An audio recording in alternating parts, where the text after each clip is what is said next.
ഇന്ന് മീൻകുട്ടൻ വൈകുന്നേരം സ്കൂൾ വിട്ട് വരുമ്പോഴേക്കേ കുറച്ച് വട ഉണ്ടാക്കാമെന്ന് വിചാരിച്ചു. അവൻ എന്നോട് പറഞ്ഞത് രസവട ഉണ്ടാക്കി തരണം എന്നാണ്. അപ്പോൾ രസവട ഞാൻ ഏതായാലും ഉണ്ടാക്കുന്നില്ല, കാരണം സാമ്പാർ ബാക്കിയുണ്ട്. അപ്പം വടയും സാമ്പാറും അവന് ഇഷ്ടമാണ്. അപ്പം ഞാൻ അതിന് വേണ്ടിയിട്ട് ഉഴുന്നൊക്കെ കഴുകി വൃത്തിയാക്കിയിട്ട് വെച്ചതാണ് കേട്ടോ. അപ്പം ഈ നല്ല വെള്ളത്തിലാണ് ഇത് ഞാൻ പുതിർത്ത് വെച്ചിരിക്കുന്നത്. അപ്പോൾ ഞാൻ അരച്ചെടുക്കട്ടെ കേട്ടോ. ഇപ്പോൾ ഒരു മണിക്കൂർ നമ്മൾ നല്ലോണം അവിടെ വെച്ചാൽ നല്ല സോഫ്റ്റ് ഉണ്ടാവും. അപ്പോൾ അതിന് ശേഷം നമുക്ക് ഉണ്ടാക്കി തുടങ്ങാം. ഞാൻ തൽക്കാലം ഇപ്പോൾ ഈ ഉഴുന്നൊന്ന് അരച്ചെടുക്കട്ടെ കേട്ടോ. കണ്ടില്ലേ ഉഴുന്ന്? ഇതിലധികം വെള്ളം ചേർക്കണ്ട കേട്ടോ അരയ്ക്കുമ്പം. എല്ലാവരും ഉണ്ടാക്കലുണ്ടാവുമല്ലേ, എന്നാലും ഇപ്പം എന്താ പറയുക, ഉഴുന്നോടെ ഉണ്ടാക്കാത്ത ഇപ്പോഴത്തെ കുട്ടികൾക്ക് വേണ്ടിയിട്ട് ഞാൻ പറയുകയാണ്. അപ്പം ഇതിപ്പം ശരിയായിട്ട് നമുക്ക് അധികം വെള്ളമൊന്നും ചേർക്കാതെ അരച്ചെടുക്കാം. ഞാൻ മിക്സിയുടെ ചെറിയ ജാറിലാണ് കേട്ടോ അരച്ചെടുക്കുന്നത്, കാരണം എനിക്ക് വലുതിലാകുമ്പോൾ വെള്ളമില്ലാതെ അരച്ചെടുക്കാൻ പറ്റില്ല.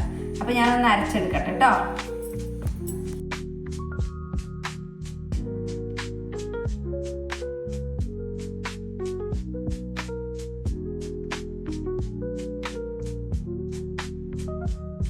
ഇതിന്റെ പാകം എന്താന്ന് വെച്ച് കഴിഞ്ഞാൽ ഇതാ കണ്ടോ, വെള്ളത്തിൽ ഇങ്ങനെ പൊന്തി കിടക്കണം.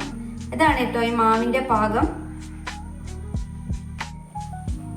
കണ്ടില്ലേ, മാവ് അരച്ചു വന്നിട്ടുണ്ട്. ഇനിയിപ്പോൾ അത് നമ്മൾ പിന്നെ കൈകൊണ്ട് തന്നെ, സ്പൂണൊന്നും എടുക്കരുത് കേട്ടോ, കൈകൊണ്ട് തന്നെ നല്ലോണം ഇതിനെ മയം വരുത്തുക. അങ്ങനെ കുഴച്ച് മയം വരുത്താണ്. പിന്നെ ഞാനിപ്പോൾ ഇതിൽ ഉപ്പൊന്നും ചേർത്തിട്ടില്ല കേട്ടോ. കുറച്ച് നേരം കഴിഞ്ഞിട്ട് നമ്മൾ ഉണ്ടാക്കാനാവുമ്പോൾ പിന്നെ നമുക്ക് എന്ത് ചെയ്യാം, ഉപ്പൊക്കെ ചേർക്കാം. ഉപ്പും പിന്നെ പച്ചമുളകോ ഉള്ളി, കരുവേപ്പില, പിന്നെ കുരുമുളക് വേണമെങ്കിൽ അപ്പാടോ അല്ലെങ്കിൽ ചതച്ചിട്ടോ ഇടാം. ഞാൻ ഏതായാലും കുരുമുളക് ഇടുന്നില്ല കേട്ടോ, അത് കടിക്കുന്നതായിരിക്കും അത്ര ഇഷ്ടമല്ല. ഇത് നല്ലോണം ഒരു 5-10 മിനിറ്റ് നല്ലോണം, എന്തെങ്കിലും ഒരു 5 മിനിറ്റേക്ക് നല്ലോണം കൈയോണ്ട് നമ്മൾ ഇതിനെ ഒന്ന് ഇങ്ങനെ ഒരു ഇത് വരുത്തുക കേട്ടോ. സ്പൂണോണ്ടൊന്നും വേണ്ട, കൈകൊണ്ട് തന്നെ ചെയ്യുന്നതാണ് നല്ലത്. ഞാൻ ചെയ്തിട്ട് ഇതിനൊരു മയം വരട്ടെ. എന്നിട്ട് നമുക്കൊരു അരമണിക്കൂർ അല്ലെങ്കിൽ ഒരു അരമണിക്കൂർ 1 മണിക്കൂർ ഒന്ന് റെസ്റ്റ് ചെയ്യാൻ വെക്കാം. അപ്പൊ നല്ലൊരു ഇതായിട്ട് വരും കേട്ടോ. അപ്പൊ ഇതാ കരുവേപ്പില, പച്ചമുളക്, ഉള്ളി ഇതൊക്കെ ഞാൻ അരിഞ്ഞെടുത്തു കേട്ടോ. ഇനി നമുക്ക് 1 മണിക്കൂറായിട്ടോ ഞാൻ അരച്ചു വെച്ചിട്ട്, വെച്ചാൽ 2.5 മണിക്കാണ് ഞാൻ അരച്ചു വെച്ചത്. ഇപ്പൊ സമയം 3:30.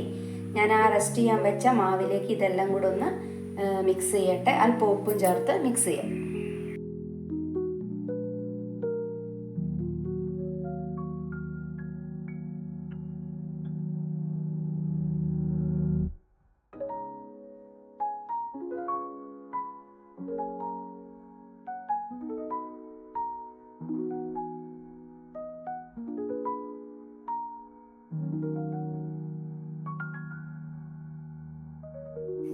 അപ്പൊ നമുക്ക് വട ഉണ്ടാക്കി തുടങ്ങാം അല്ലേ.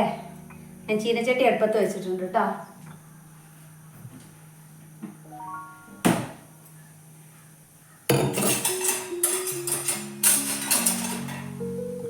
ചീനച്ചട്ടി ചൂടായി കഴിഞ്ഞാൽ നമുക്ക് ആവശ്യത്തിന് വെളിച്ചെണ്ണ ഒഴിച്ചിട്ട് വട ഉണ്ടാക്കിയിട്ട് തുടങ്ങാം.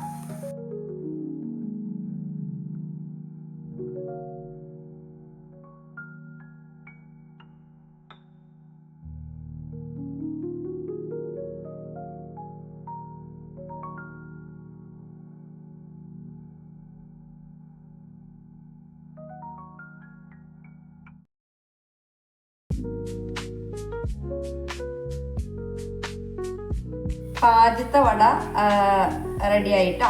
ഇനി അടുത്ത വട ഉണ്ടാക്കട്ടെ. അങ്ങനെ എല്ലാ വടകളും ഞാൻ ഉണ്ടാക്കട്ടെ കേട്ടോ. അപ്പം കുറച്ച് വെളിച്ചെണ്ണ ഞാൻ അതിൽ ഒഴിച്ചുള്ളൂ, അതുകൊണ്ട് തന്നെ ഓരോന്ന് വെച്ചിട്ടാണ് കേട്ടോ ഉണ്ടാക്കുന്നത്. നല്ല ചൂടുണ്ട്.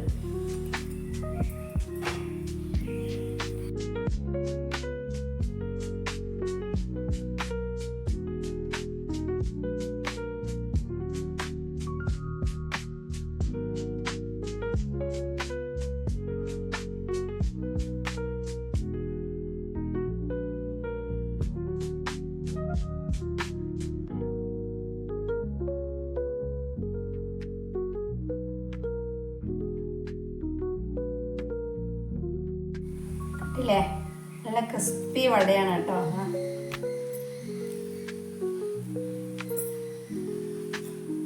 നല്ല ടേസ്റ്റ് ഉണ്ട് കേട്ടോ. അങ്ങനെ നമ്മുടെ വടയും നല്ല ടേസ്റ്റ് ഉണ്ട് കേട്ടോ. വടയ്ക്ക് നല്ല മുരിഞ്ഞ ക്രിസ്പി വടയും വട റെഡി ആയിട്ടുണ്ട്. അതിന് കൂട്ടാൻ വേണ്ടിയിട്ട് ഉച്ചയ്ക്ക് വെച്ച സാമ്പാറും ഉണ്ട് കേട്ടോ. അപ്പം വീഡിയോ ഇഷ്ടമാവുകയാണെങ്കിൽ എല്ലാവരും ലൈക്കും ഷെയറും സബ്സ്ക്രൈബും കമൻറ്റും ഒക്കെ ചെയ്യണേ. അപ്പോൾ ഞാൻ ഇവിടെ വീഡിയോ വൈൻഡപ്പ് ചെയ്യട്ടെ. Thank you.